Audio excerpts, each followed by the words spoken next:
I think, yeah. It's legit. Oh, gives yourself like an additional one. We need to have one. And we haven't had paper since I've worked at the 10 years. Which is good.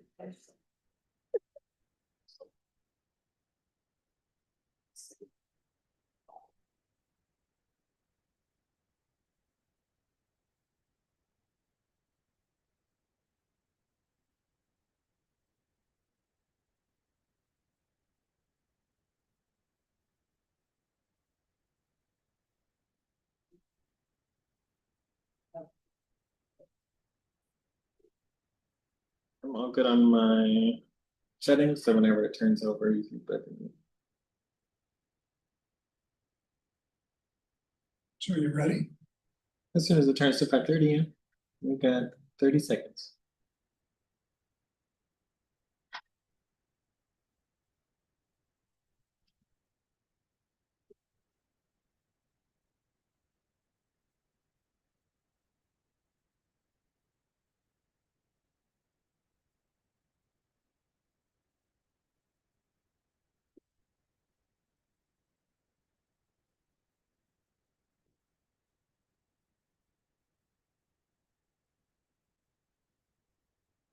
Good evening. My name is Gary Darnielle. I'm a Salem hearings official. The record is 5:30 p.m. on Wednesday, November 12th, 2025. This evening, we have one hearing on the docket, and it concerns a consolidated application for a conditional use permit, a class 3 site plan review, and a tree variance on property zoned RM2, multiple family residential 2, and RS single family residential at 375 Madrona Avenue South in Salem. The applicant is Salem Heights Church of Salem. And this is case number CU-SPR-TRB 25-09. Staff will identify the approval criteria during the presentation of the staff report. Before we get into the testimony portion of the hearing, I'd like to describe the rules by which the hearings are conducted. Most of you have heard this before, so it's pretty boring, but since they pay me by the hour, I'll go ahead and do it. The hearings are characterized as being quasi-judicial and de novo. By quasi-judicial, that means there are certain aspects of due process that apply, including the right to notice, the right to testify, the right to an impartial decision maker, and a final decision in writing that addresses findings and conclusions of law. By de novo, that means that you have the right to raise any issues that are relevant to the approval criteria. The rules of evidence in these cases are different from what you find in circuit court. They're much more flexible. Evidence that's admissible is basically that which a reasonably prudent person would rely upon in conducting their serious affairs. I can accept hearsay testimony if I find it to be credible. The staff's file is part of the record automatically. I tend to reject testimony that's not relevant or material or is overly argumentative or repetitive. It's important to note that you need to raise any procedural or substantive issues at either this stage of the proceedings, or if you appeal my decision to the Salem Planning Commission at that venue, failure to raise an issue with sufficient clarity to allow parties to understand the nature of your concern will preclude your ability to raise that issue subsequently on appeal to the Oregon Land Use Board of Appeals. The ultimate burden of proof lies with the applicant to show that all of the applicable approval criteria have been satisfied. As I indicated, the record indicates or includes the staff record, testimony, both written and oral that we received today. And if the record is held open, any information that's provided during that period. By statute, you have the right to request that the record be held open at least 7 days. If that request is made, then there's usually an opportunity for other parties to respond, to review, and comment on any new information placed into the record. You need to make that request before the hearing is closed. You also have a right to request a continuance of the hearing. That matter is discretionary with the hearings official. You need to convince me that merely holding the record open a certain period of time is not adequate to address adequately your concerns. In terms of testimony, I ask that you use the podium to my left, your right. First, identify yourself from the podium. And if you want a copy of my decision, I think you need to fill out one of the written sign-up forms. In terms of the procedure of the hearing, we'll begin with the staff report. We have Mr. Quincy Miller, who has authored the staff report, will be presenting it. I don't know if other staff will be joining him. Following the presentation of the staff report, there'll be an opportunity for the applicant's representative to provide evidence, and then others in support of the application. Following all of that testimony, there'll be an opportunity for those who merely would like to ask questions, but would rather not be identified as being in favor of or against the application. Then finally, there's an opportunity for those who wish to testify in opposition. Following all of that testimony, I'll turn to staff and see if staff wishes to address any issues or questions that have been raised during the previous testimony. And then there'll be an opportunity for final rebuttal or summary by the applicant's representative. As I indicated earlier, my decision can be appealed to the Salem Planning Commission. You have to perfect your appeal within 15 days from the date the written note decision is mailed, is my understanding. The appeal to the commission is de novo. So again, you can raise new issues, present new evidence before the commission that wasn't raised before the hearings official. Salem Revised Code requires that the decision maker in these matters be impartial. In that regard, I'd like to declare that I've had no ex-parte contacts or any actual or potential conflicts of interest. An ex-parte contact is a communication between the decision maker and a party to a matter the decision maker is hearing that occurs outside this public venue and goes to the substance or merits of the matter. If such a communication occurs, it's my duty to declare that communication and what was said or communicated, and then step down if I find that I can no longer be impartial. And the audience has the right to challenge my impartiality at any stage of the proceedings. Conflicts of interest have to do with whether my decision would benefit myself, family member, or a business I'm associated with financially, or would prevent a financial detriment to myself, a business I'm associated with, or a family member. At this time, I would ask anybody who wishes to challenge my impartiality or the jurisdiction of the hearings official. Again, you can challenge at any time after this. Hearing no challenges, I would ask Mr. Miller to present the staff.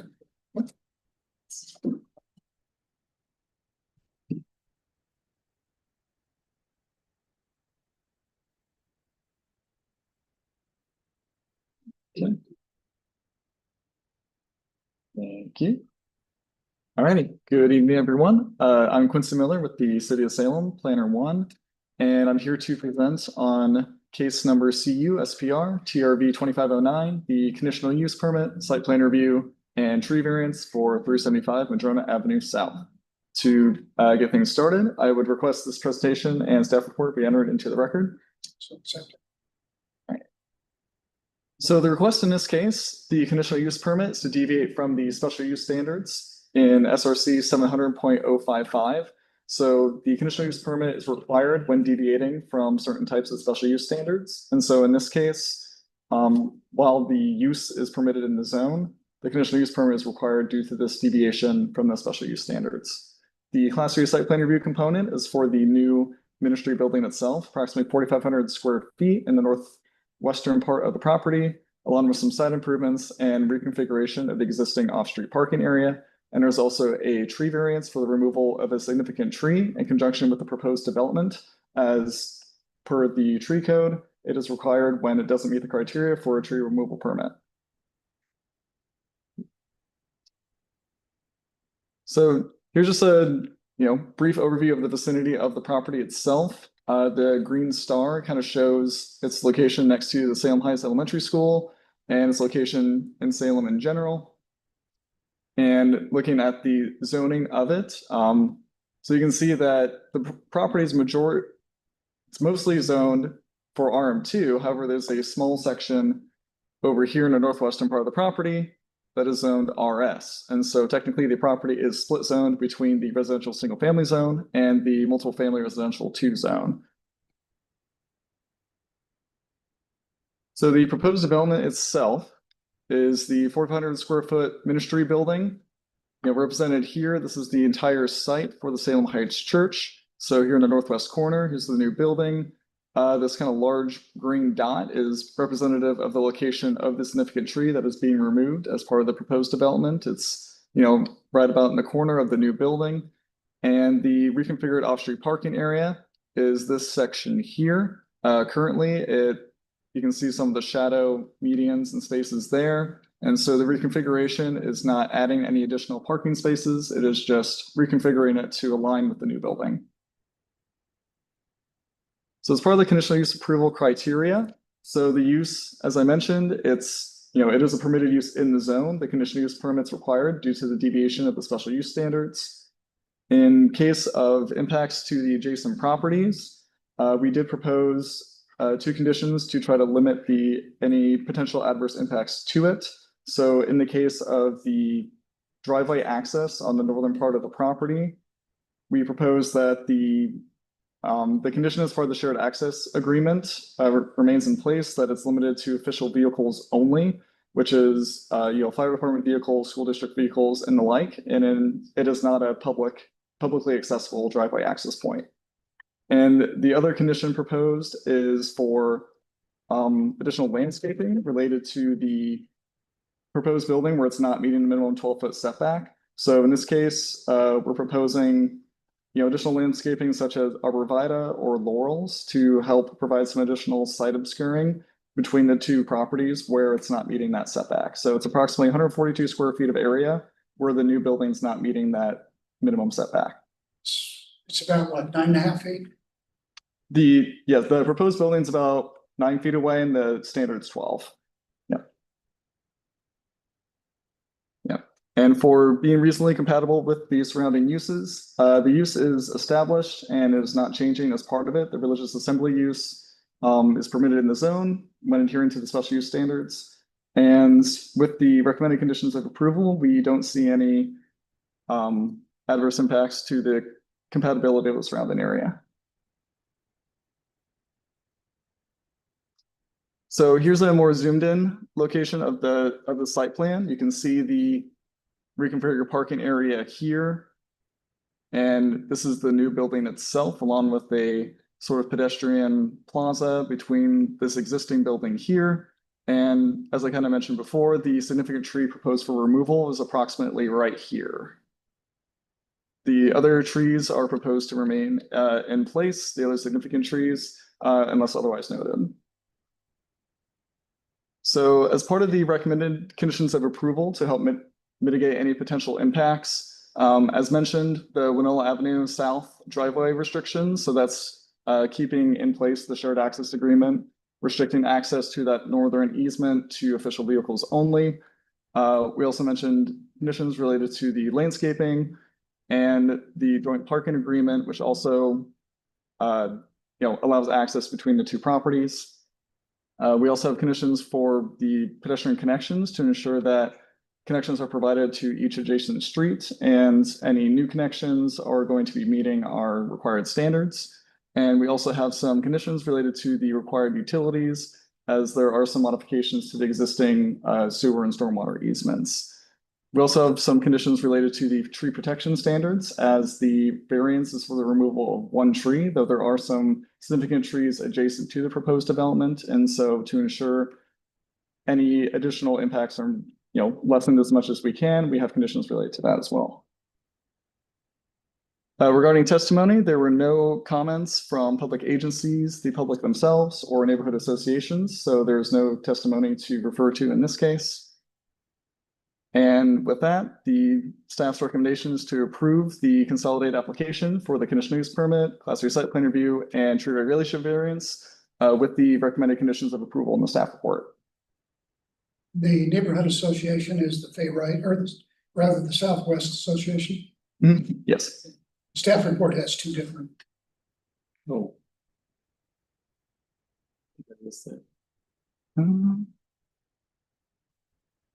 Yeah, we'll verify that, but I'm trying to remember if it was due to an adjacent neighborhood association.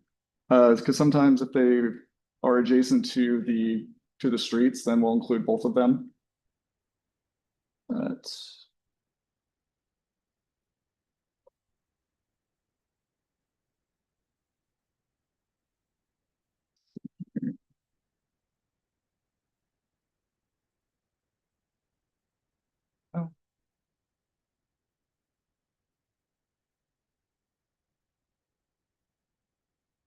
Trying to determine whether It's, that's a typo or. it's Right. Swan, it's Swan and Fayrite is adjacent across the street, so that's why it's probably.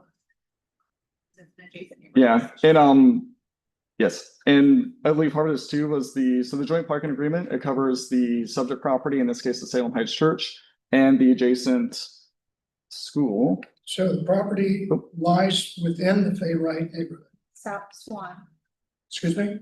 Southwest Association of Neighbors. Okay, well, the first sentence under section 4 says the subject property is located within the Fayrite Neighborhood Association. So it should say adjacent. Is that correct? Yes, correct. Yep. Yeah. Yeah, because in this case, to the right of Liberty over here, so this is where the Fayrite Neighborhood Association is. And so it's adjacent to the property over here because of the joint parking agreement and the official code interpretation. We chose to include both of those because the property itself is here in the Swan Neighborhood Association, and then across Liberty is where the Fayrite Association starts.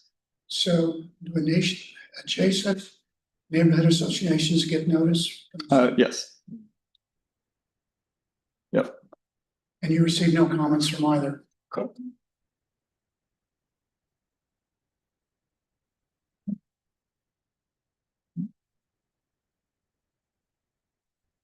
You have any additional questions? Of course. Oh, okay. Thanks.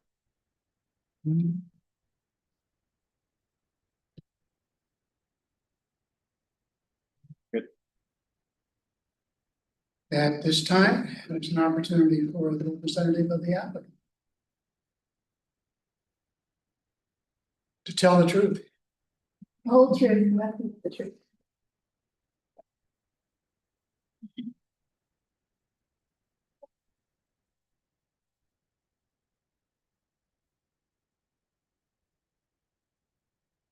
Oh, okay.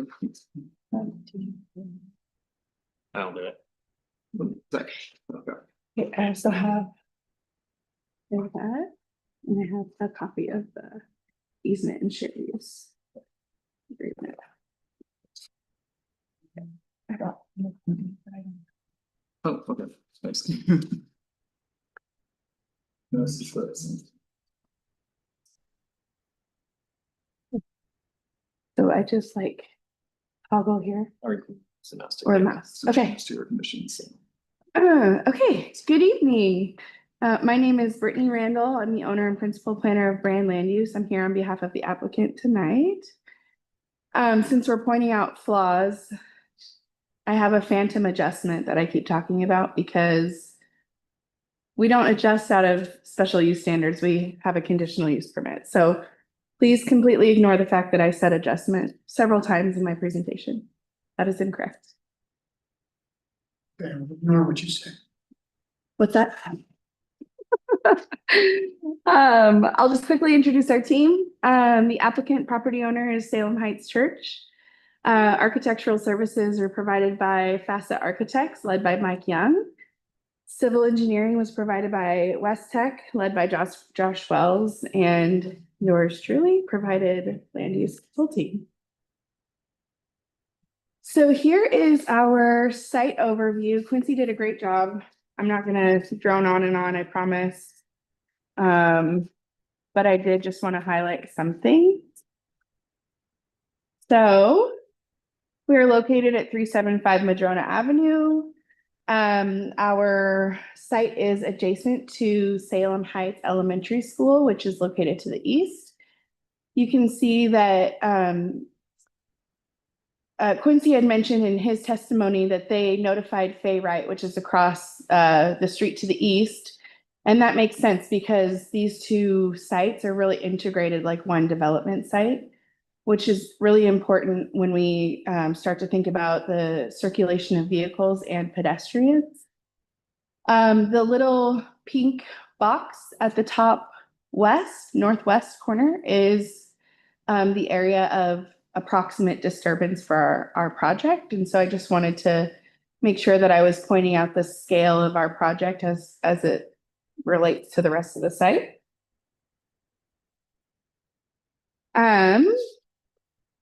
So we are asking for the reconfiguration of, I think 15 existing parking spaces.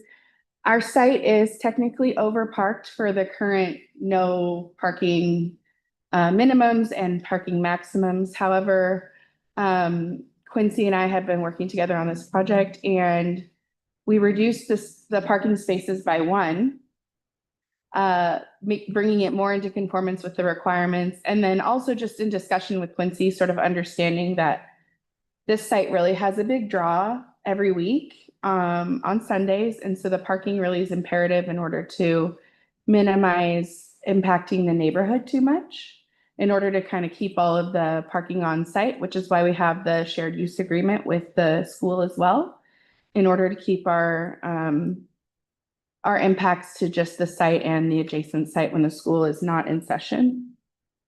We would like to construct a permanent, just over 4,500 square foot ministerial, that's a hard word for me, building. It will contain classrooms, meeting space, and ministry space.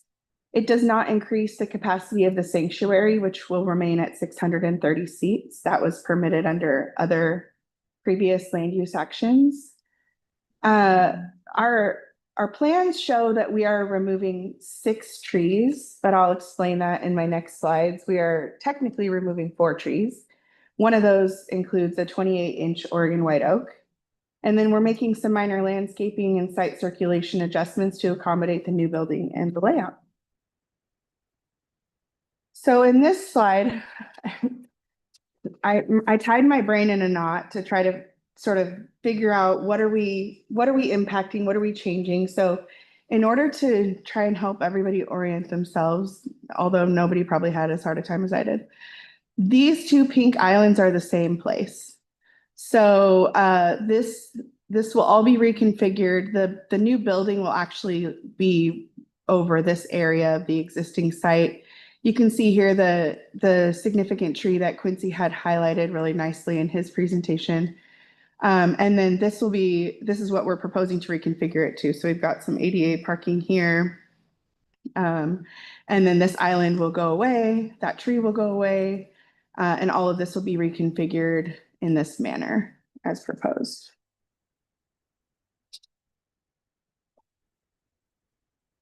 Some of the features that I thought were important to point out. we are going to construct a new patio that will connect the existing office building to this new building. The relationship between the building is important. And the patio also helps meet the standards for pedestrian connections between buildings on site. And then we have multiple points of entry and exit from this new building. So we have doors that will swing open onto the new patio this way. And then we also have main entrances here with our proposed bicycle parking down in this corner, meeting our spacing standard to the main entrance. So this long thing on the left-hand side is the definition of a tree. I just didn't want anyone to be confused about why we had 6 X's on our plan and we're saying that we're only removing 4 trees. In accordance with Salem Revised Code, a tree is considered a tree when it's 10 inches or more DBH. 2 of our trees that we're removing are 9 inches. So the city wouldn't consider them to be trees. So I just wanted to make sure that was clear in the record. We are removing 4 trees, one of them being significant, which triggers the tree variance that we've applied for.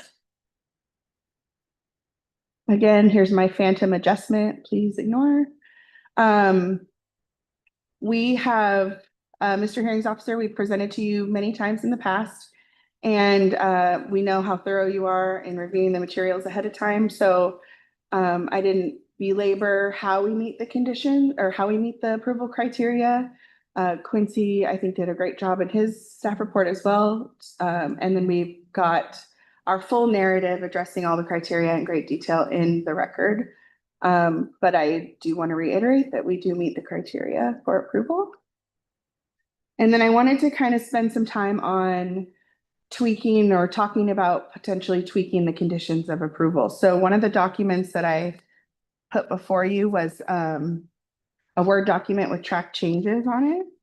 Has staff seen this? I provided it to Quincy as well, yes. They're just seeing Yes, just seeing it. So condition 1 seems like the intent of this condition is just to keep everything in place the way it is now. And so we propose to add the words advisory only in the beginning, just to confirm that there's no action required on the part of the applicant at the time that they do submit for building permit. The signs that are in place right now, abutting that driveway, say these words: restricted to school buses from 7 to 10 a.m. and 3 to 5 p.m. on school days as currently established. They don't say as currently established. I added those words for the condition.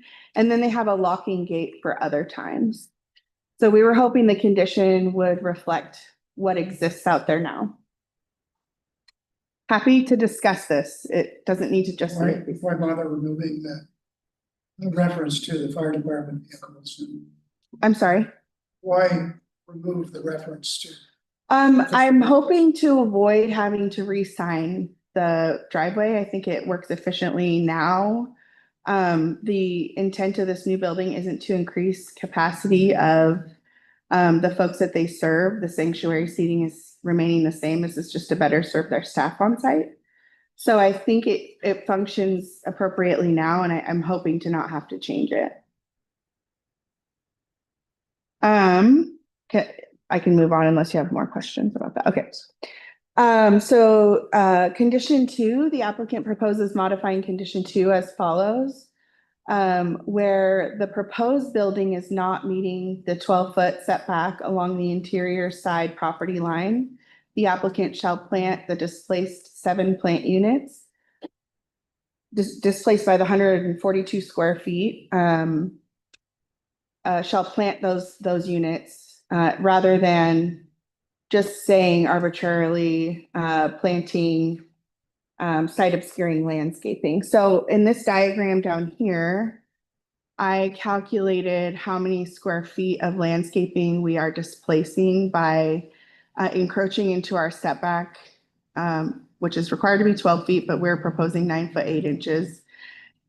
This way and this way, this is 142 square feet. Our landscape type is A. So it's 1 plant unit per 20 square feet. you do that calculation, we're displacing 7 plant units.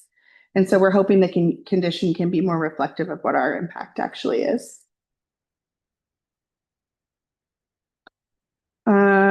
Not proposing any, suggesting anything for condition 3 or condition 4. We were proposing to strike condition 5. So the way that condition 5 reads, it says a landscape plan showing type A landscaping for all areas not specified by SRC 700.055 sub J for the property shall be provided prior to building permit issuance. The heartburn about this is that this essentially is requiring an inventory of landscaping of the entire almost 5-acre site. And like we showed in our previous slides, our impact to the site is pretty small. And so it seems pretty cumbersome to prove that the rest of the site is landscaped when our area of impact is just the small area that we're touching. I suppose the other thing that could be proposed is that, we provide plans demonstrating that our setbacks of our new building are landscaped to type A standards, plus the additional landscaping that's required for mitigation due to our moving of the building. But the way that it reads now suggests that we're required to complete this kind of grand landscape inventory for the entire site. Condition 6 reads, prior to building permit issuance, a pedestrian connection shall be provided to Madrona Avenue South unless an easement or written approval is granted with the adjacent property to utilize their existing pedestrian access or a class 2 adjustment is approved. We believe this is already covered in our access easement and shared use agreement. In our next slides, I'll kind of show that our sites are integrated together. So the Salem Heights Elementary School site relies on our site for circulation and pedestrian movement, as does ours their site. And so as we talked about previously, it's really looked at as a development site as a whole. And collectively, when taken together, both sites meet all of the pedestrian connection standards, including pedestrian connections between all buildings on site and then to every abutting public street. So we believe that condition can be removed. Your shared easement doesn't cover pedestrians, so. It doesn't expressly cover pedestrians. It doesn't say those words, but I did review it with my own legal counsel, and it's implied because if you didn't cover pedestrians, you're essentially saying that folks can drive their vehicle over there, but they can't exit their vehicle, which was not the intent, and clearly not the intent as the site is laid out with pedestrian connections crossing the property lines.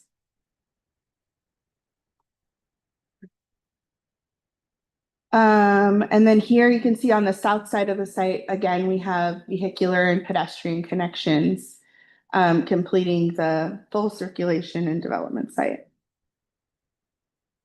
We propose to strike condition 7, which says if utilized for the required connection to Madrona Avenue South, the pedestrian crossing across the drive aisle shall meet the standards of SRC 800-065 sub B sub 1 sub big B.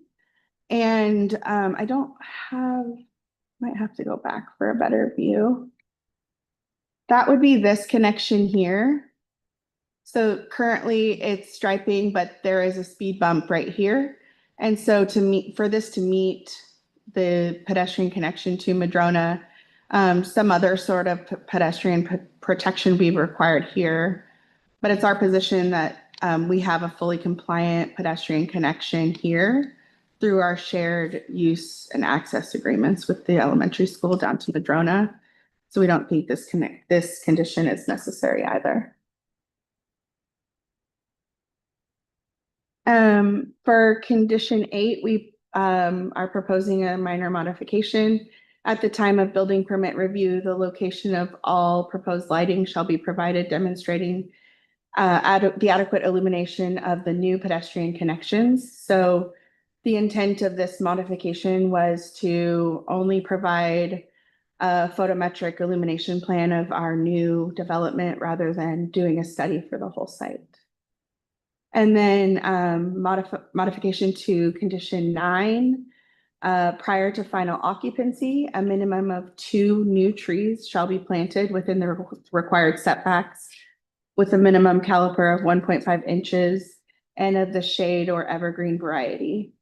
We believe this meets what the city requires just more clearly, and then defines a timeline that would be more ideal for our applicant who already has their building permits submitted to the city.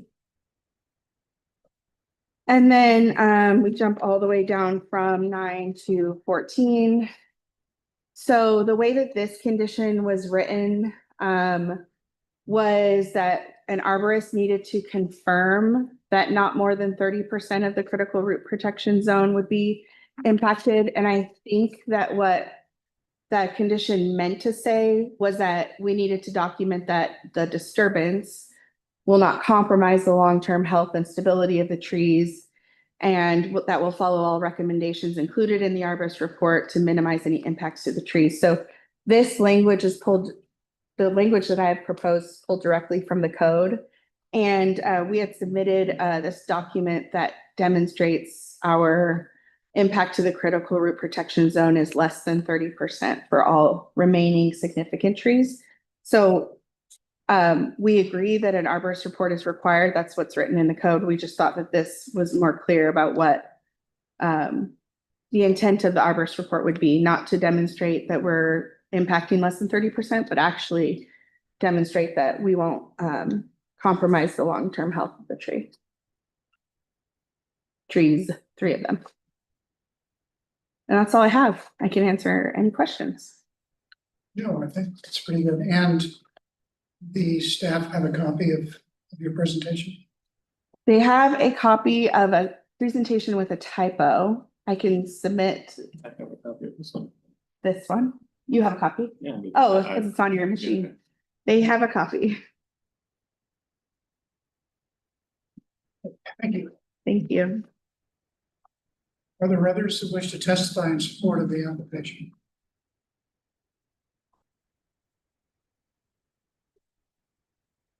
For those who wish to ask questions or make a statement but not be identified as being public?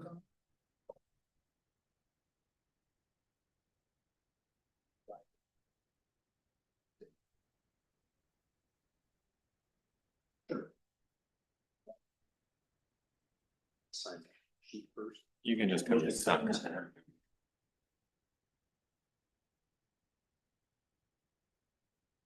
My name is Joe Greenwood, and I'm a representative of Salem Heights Church, on staff with the church in the position of administrator. And in question specifically, I believe it was condition 1, which was relation to the use of the driveway on that northwest side towards Winola. Our current use, we have a really good working relationship currently with the school district and how we use that driveway. And the typical flow throughout the day, throughout the week, Monday through Friday, that gate typically stays open from about 7-ish in the morning until about 4 in the afternoon during school hours, so that the flow of buses and any other school district personnel traffic can use that as an exit instead of out on Madrona. So mainly for the bus traffic. The gate is locked at other times. Outside of those times, the gate is locked except for time periods when either we, this church, Salem Heights Church, or Salem, the elementary school, has events. The joint use agreement allows us to use theirs, they're to use us, our parking for different events, as long as there's no conflict in events that we have. And both of us, the Salem Heights Church as well as the school district, have access to that gate as far as unlocking and locking. And so depending on the events that are occurring, either us or Salem Heights Elementary School, that gate will be unlocked to allow for exit. Currently, it is marked for an exit only. So if you try to enter, you will see exit only signs there. So for us on a Sunday morning, that extra exit becomes fairly critical in order to facilitate the exit of all the vehicles off the property.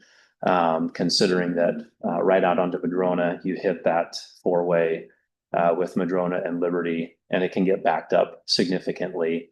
The school district has experienced that significantly, and hence the joint use agreement with the exit of the buses onto Linola to help alleviate some of that traffic. So currently, it does stay locked outside of school district hours, and then it does get unlocked either by Salem Heights Church or by Salem Heights Elementary for larger events, whether it be an event that we have in the evening or Sunday services on Sunday mornings, or the school district has a large event. Does the fire department have a key to the gate? That's a good question. It is currently a combination lock, not a keyed lock. So I guess I'll ask it another way. Do they have the combination? A good question. I'm confident that they do, but I don't wanna say affirmatively, because there's a little doubt in my mind that they do currently have that code. I think that bears on the language of the first condition. Thank you. You're welcome. Are there others who wish to testify in support of the application? There are those who wish to ask questions or make a statement. And finally, is there anybody who wishes to testify in opposition? Okay, then I will turn to staff. You're seeing the proposed rewriting of some of the conditions for the first time.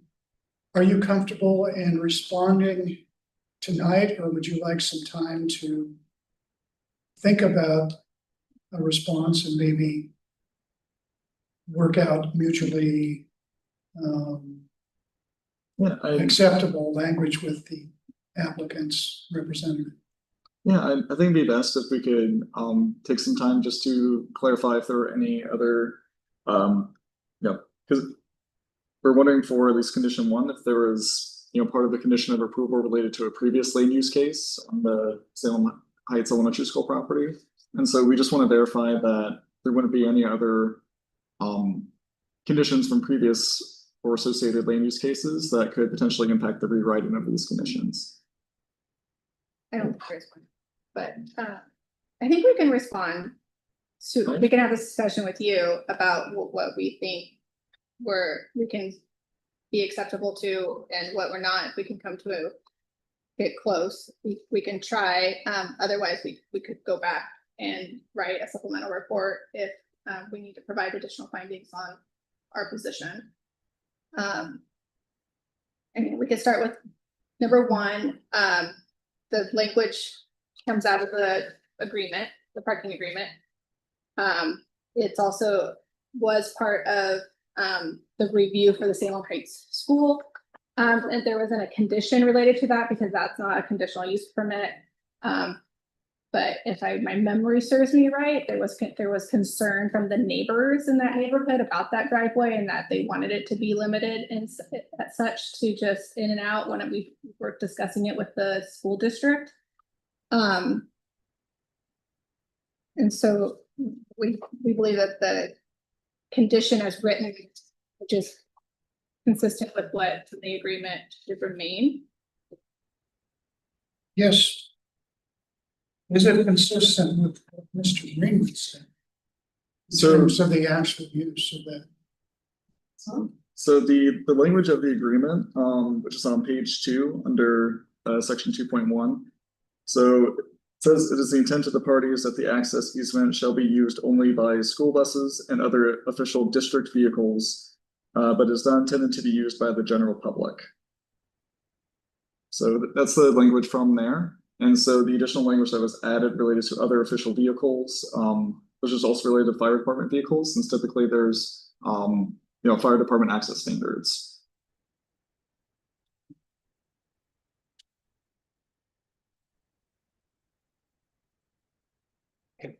And go down the list of condition 2. Yeah, so for condition two, yeah, for the additional landscaping, the primary intent was that because of the reduced setback to help mitigate any of the purpose of the setback, which is providing that separation. That's why we were looking at different ways of having site obscuring landscaping. And so, what we would kind of propose along with that rewrite is so for that approximately 142 square feet of area, so landscaping such as like arborvitae or laurels shall be planted to provide a minimum of 7 additional plant units, because that's the number of additional plant units that was also found by the applicant. So what staff is really saying is that the plant units need to be site obscure. Does that sum it up? The additional plant units that are required in that case, yeah. And beyond the type A landscaping standard.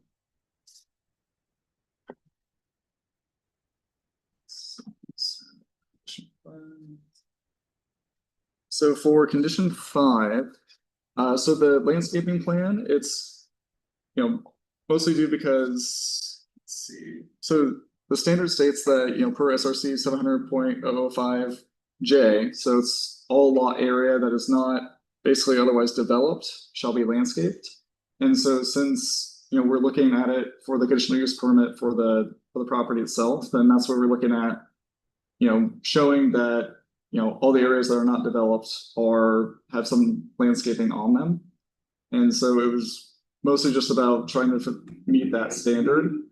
And related to that, for the landscaping plan, it was a requirement in chapter 807 to have the landscaping plan whenever there's new landscaping provided. And so since we have that additional landscaping provided in the reduced setback area, and we're looking to demonstrate that the standard is being met, that all non-developed areas are landscaped, then that also relates to the landscaping plan being a requirement.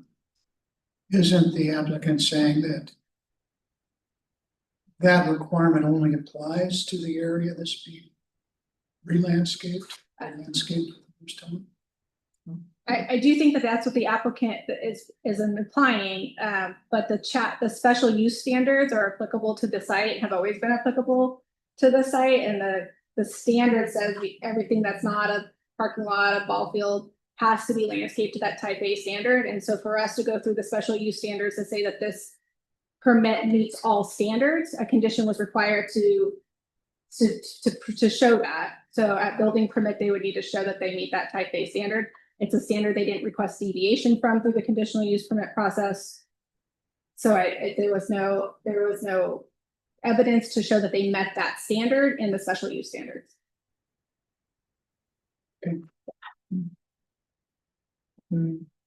Yeah, so for condition 6 related to the pedestrian connection.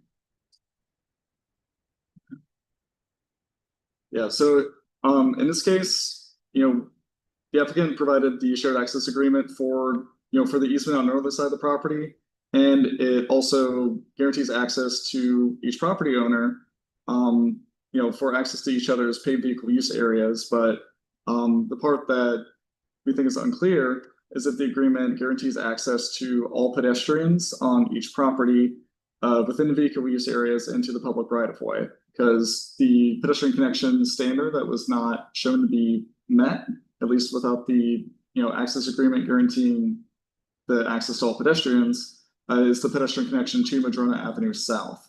They do have a pedestrian connection to Winona Avenue, but to fulfill the requirement to have the connection to Madrona Avenue South, that's why we have the condition related to upgrading of the existing pedestrian crossing in condition 7, because if the access agreement does not apply for the existing pedestrian connections on the Salem Heights Church property, then to meet the requirement of having a conforming pedestrian path to Madrona Avenue South, then that's when that existing crossing would need to be brought to the current standard, because then it's being utilized as part of that required connection to the street.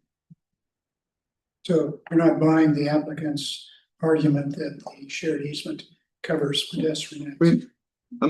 We'd be happy to run it by like our legal counsel just to get some kind of official determination. But we would just be waiting on that to see if we could get legal confirmation of it. So we would want the condition to remain. The planning administrator was not convinced and offered to run it by legal staff, but the condition should remain, and if it meets it, then, but or if our legal counsel agrees, then that could meet the condition of approval. There's no reason, we don't think there's a reason to remove the condition. Okay, So for condition 8, yeah, not really any issues with that. For condition 9. Yeah, I don't see any. We would want to not do prior to final occupancy. They have the ability to apply for a deferral process through our existing process that would allow building permits to be issued without the landscaping plan to date, and then before final, they would have to submit that to get final occupancy. So the process already covers that. The need to add final prior to final occupancy is new as far as our existing process. And then the rest is fine, I'm guessing, because it's new trees. I'm not sure I followed that. So our building permit process right now allows for landscaping plans to be deferred, and so we can issue the construction permits without the landscaping permit and hold occupancy already. It doesn't need to be as a conditional of approval, because there's already a process to hold occupancy for that. For the landscaping plans, it doesn't need to be part of the condition of approval. There's already like a mechanism within the building division to do so. But I think this is assuming that we wouldn't be getting landscaping plans. Okay. All right. When I say okay, means I understand. Yeah, no, that's no. Okay, and then regarding the suggested changes to condition 14. So the primary reason of having the condition worded to, related to the disturbance of more than 30% of the critical root zone is because, if there is more than 30% of the critical root zone of a significant tree being disturbed, then that would require an additional tree variance or tree removal permit. And so in this case, it was more about, demonstrating that if there was disturbance of more than 30%, then that's when, it would require those additional permits. And so, the way it's worded is, yes, it is to guarantee that the long-term health of the tree is guaranteed, but it also needs to meet the applicable code requirement, which is not more than 30% is being disturbed without an additional application. Your condition mimics the code language. Correct.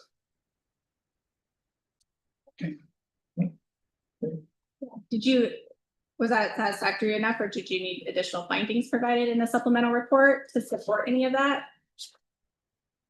That's a good question. That is a great question.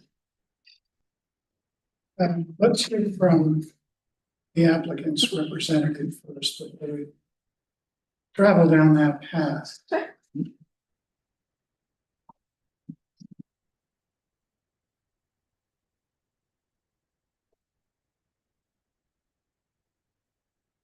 Brittany Randall, Brand Land Use for the record. So.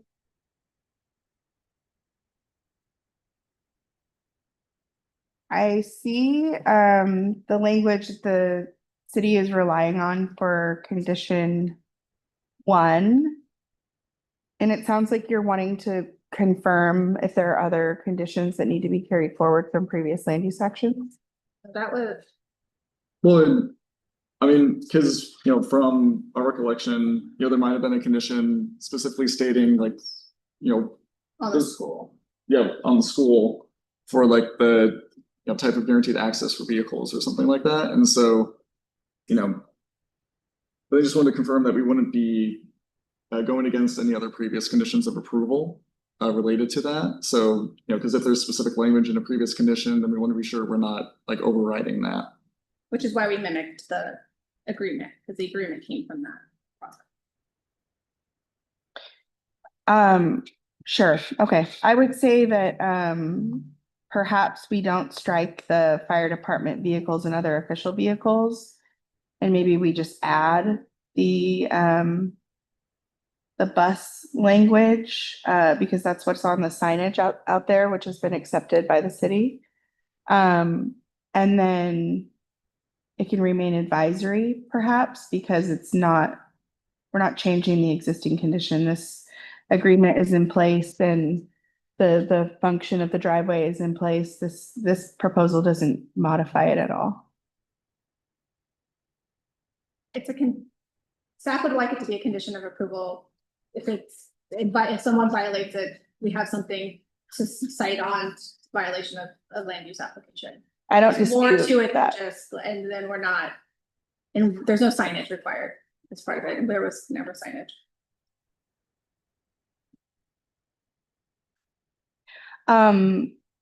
As far as condition 2, I was just advised that there's a site obscuring fence along the western property line between the church property and the residential homes.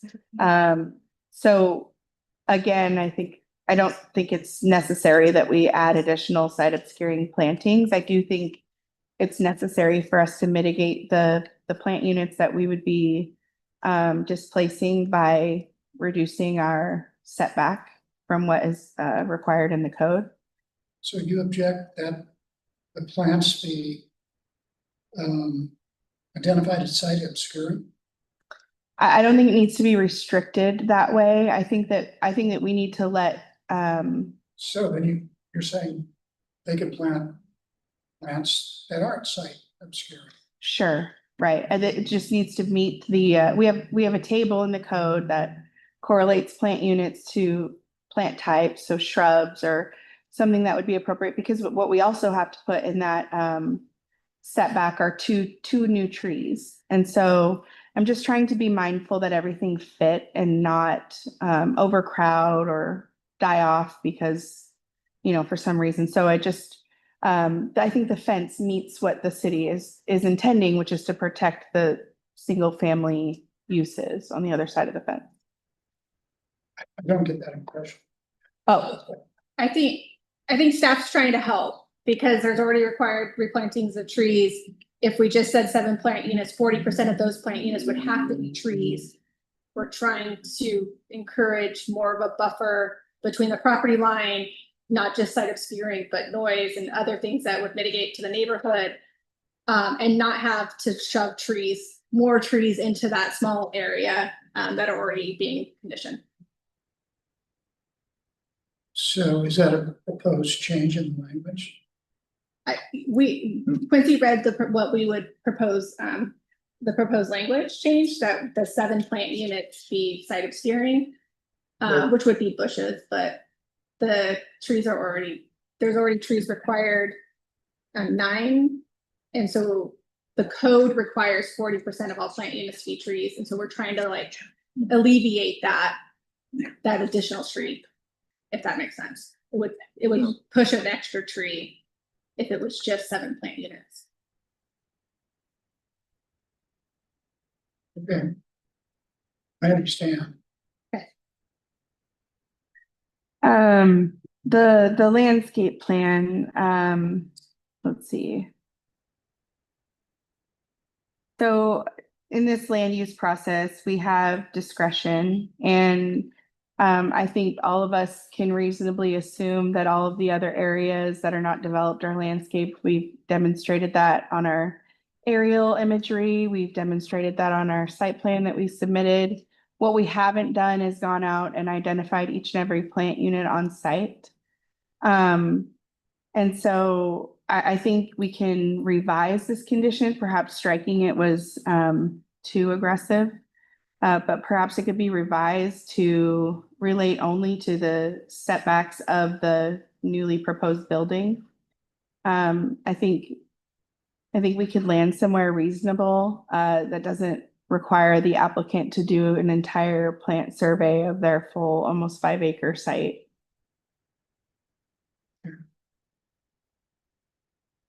And then I hear staff, I think we're kind of at an impasse. Sounds like the planning administrator does not agree that the access agreement includes pedestrian access We wholeheartedly disagree. We think that if that were the case, then people couldn't exit their vehicles. What about, when there's sharing between the school and people would park on the church parking lot, walk through the access gate, right? On this, oh, can we, is it possible to pull up the? I can make that happen in just a moment. Thank you. Are you asking about the driveway in I'm question? trying to figure out I think if we go to the up, the pedestrian, maybe that one. um, No, traffic flow up one, there you go. and whether we can assume that the shared access easement in fact completely covers pedestrian traffic.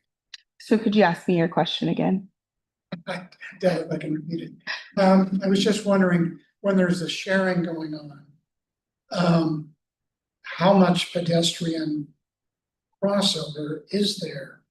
When the school uses the church's parking lot, parks there and walks back to the school, and then vice versa?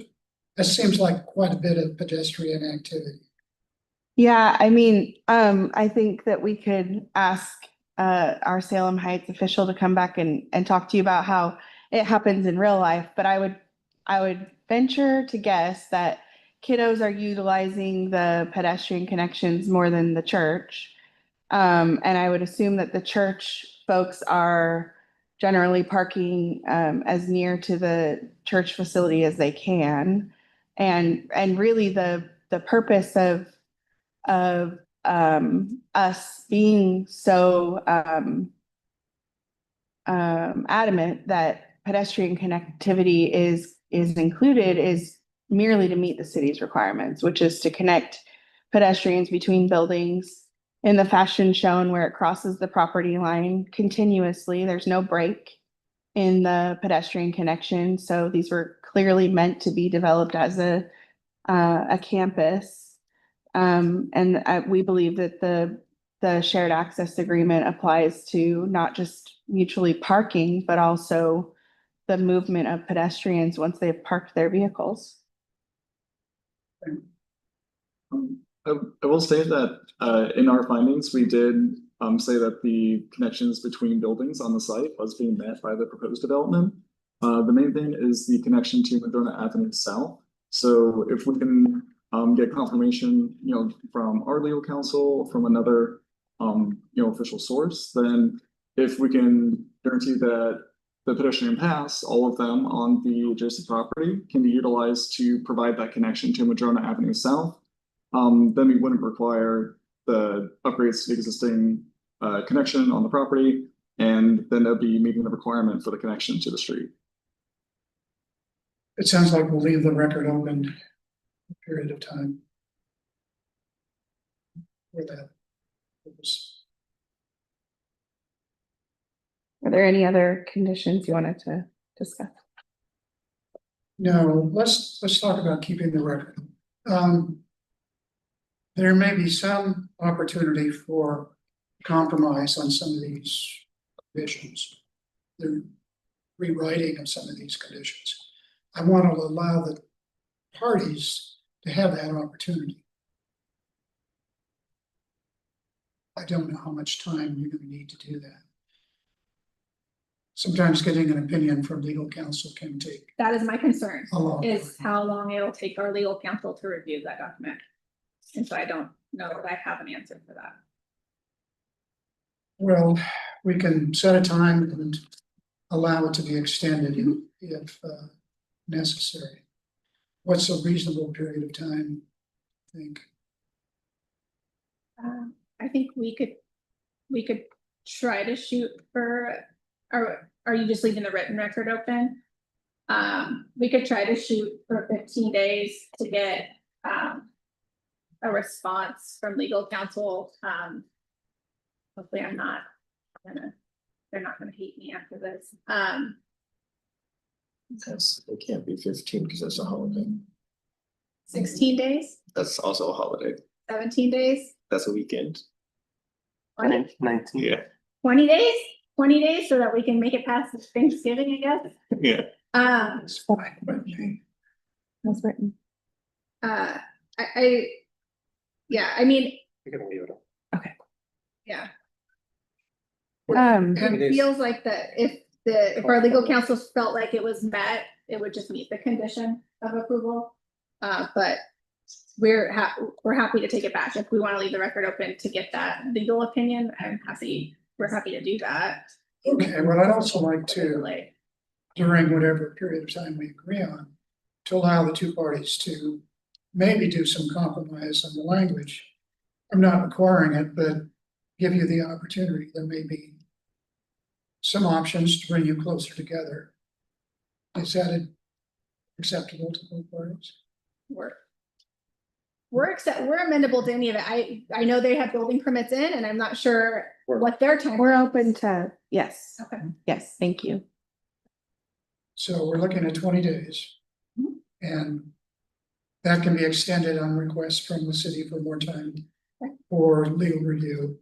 And in the interim, all of these proposed rewritten conditions of approval are subject to mutual language.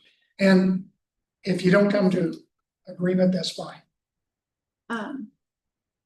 We can. Can I ask what your timeline would be after that? Cause our 120 days is February 18th.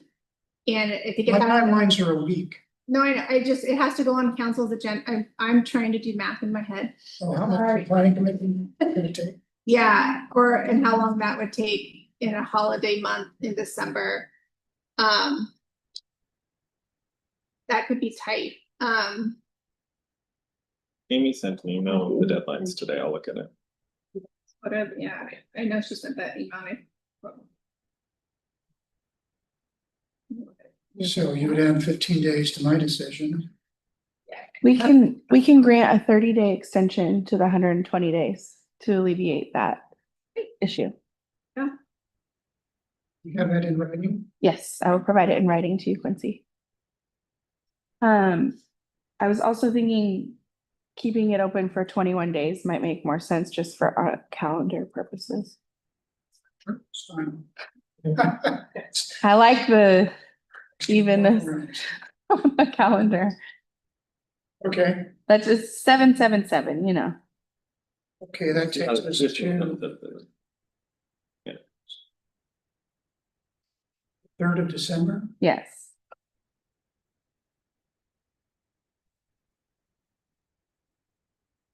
And It's not a requirement to utilize the whole 21 days, right? We could No, say we've, if you come if to both the, sides say that we're done before then you can, Yeah, I would assume you would provide something in writing and we would do a supplemental report and we would just issue it to the hearings officer at that time. okay, That happens. okay. okay. You get a final week after this is done.